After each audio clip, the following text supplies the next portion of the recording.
आदमी का हो जाए, एक संतान प्राप्त हो जाए और हमारा जीवन जो है महान हो जाए।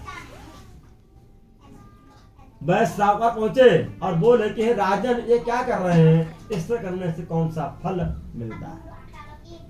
वह कहता है राजा के साहूकार, हमारे यहाँ धन धान्य राजपाट राजमहल सब कुछ है, लेकिन एक पुत्र नहीं। इसीलिए हम भगवान श्री सत्यनारायण जी से प्रार्थना कर रहे हैं कि प्रभु हमारे पुत्र की प्राप्ति हो जाए और हमारा जीवन जो है सफल। वह कहता है साहूकार के राजन, जिस तरह आपके यहाँ एक पुत्र नहीं है, उसी तरह हमारे यहाँ पर भी एक संतान, इसीलिए हमें भी इस व्रत का विधान अवश्य बतलाए। वह राजा ने साहूकार के लिए भगवान जी के व्रत का नियम बतलाया और प्रसाद। साहूकार ने व्रत का नियम सुना, प्रसाद लिया और तुरंत साहूकार अपने घर गए। वह प्रसाद अपनी पत्नी लीलावती को दिया। लीलावती ने प्रसाद अपने मस्तक से लगाया और ग्रहण किया और साहूकार ने कहा और संकल्प लिया, कहा कि सुमुखी, आज मैंने संतान दाता भगवान श्री सत्यनारायण जी का व्रत देखा है और हम उस व्रत को अवश्य करेंगे जब हमारे संतान की प्राप्ति होगी। क्या कहा साहूकार ने कि हमारे यहाँ संतान की प्राप्ति होगी, तब पहले काम करता हूं। भगवान की कृपा रही, साहूकार के यहाँ 10वें महीना एक सुंदर कन्या प्राप्त हुई। वह कन्या शुक्ल पक्ष के भांति दिन दुगुनी रात चौगुनी बढ़ने लगी। साहूकार ने अपनी पुत्री का नामकरण संस्कार किया और नाम क्या रखा? कला।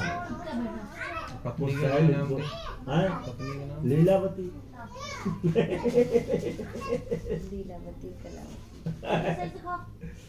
तो साहूकार ने नाम रखा क्या?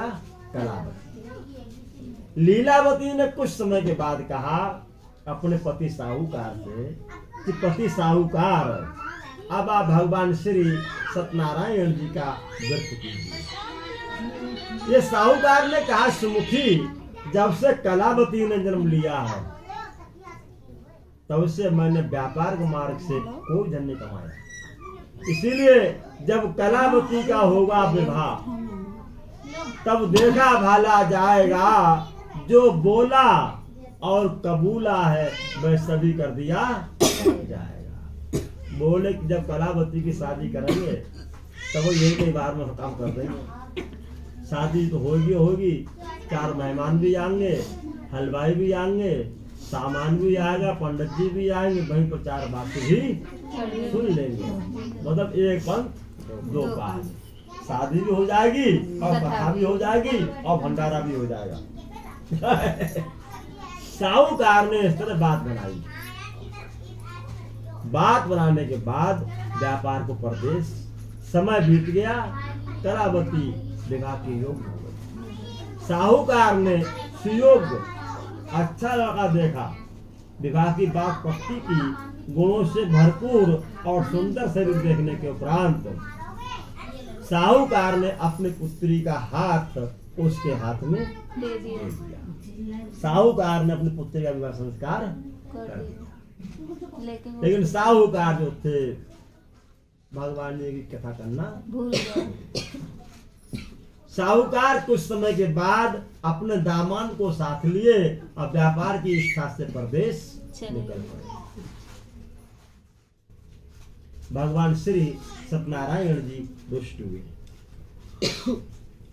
विरोध किया।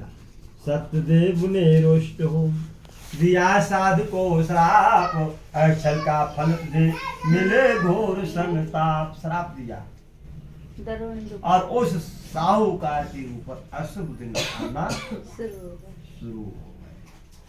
साहूकार जो थे व्यापार की इच्छा से प्रदेश जा रहे थे। रास्ते में महाराजा चंद्रकेतु की एक नगरी पड़ी। उसी नगरी के अंदर सायंकाल के समय विश्राम कर रहे हैं।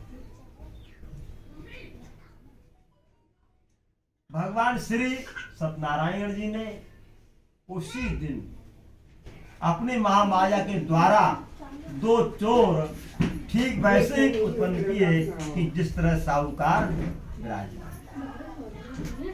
उन चोरों ने उसी नगरी के अंदर उन्हीं दोनों चोरों ने उसी नगरी के अंदर राजमहल से कुछ धन चुराया और वहां गए जहाँ साहूकार की नौका विराजमान और राजमहल का धन उसी नौका में डाला। तुरंत अंतर ध्यान हो गए। साहूकार के लिए सिपाही गण पकड़ लेते हैं। उन दोनों वैश्यों को चोर समझकर बाहर ले आए जहाँ उनके राजा विराजमान थे और तुरंत कारागार डाल साहूकार इधर कारागार में है और उधर वैश्य के यहाँ जो अच्छी अवस्थाएं थी,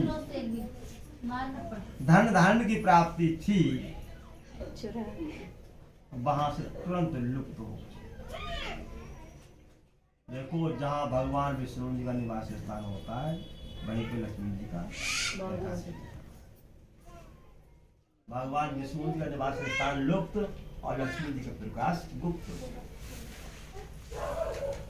आपने देखा होगा कि जो लोग अपने घरों में पाठ नहीं करते ना, उन्हें घर में आराम करता है और नियम नहीं होता है, वो बगैर नियम को बगैर नाथ का बैल